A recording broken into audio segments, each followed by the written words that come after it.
Bonjour Monsieur Huglon, vous êtes entrepreneur breton, vous êtes l'un des fondateurs de l'Institut Locarne. Est-ce que vous pourriez nous présenter l'Institut Locarne pour les lecteurs de contribuables associés?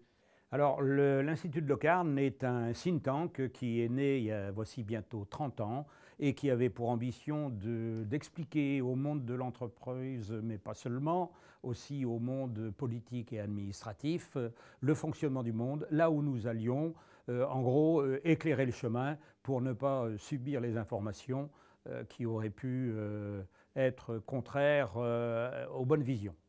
Alors quel regard portez-vous aujourd'hui en tant qu'entrepreneur breton, en tant qu'engagé dans le monde associatif breton, sur la fiscalité et l'économie de nos régions?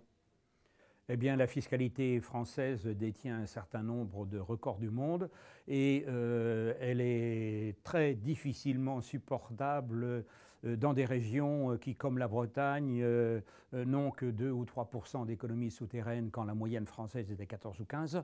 Et je pense qu'une partie de la révolte des bonnets rouges vient de ce que, où il fallait assumer la fiscalité et trahir ses valeurs. Ou refuser la fiscalité, c'est le choix qui a été fait. L'écotaxe était un projet inepte, comme dit la Cour des comptes.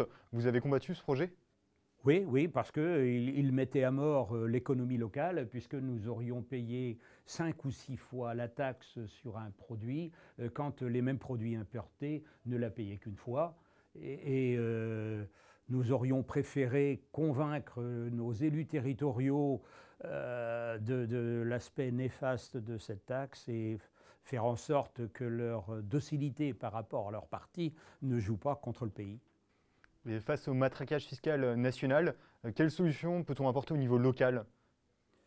Eh bien, je crois que une des premières choses, c'est de restituer à chacun son dû selon ses comportements et lorsque les dépassements d'honoraires sont considérablement plus faibles dans une région que dans une autre, il n'y a pas de raison de ne pas en faire bénéficier ceux qui ont des comportements plus civiques.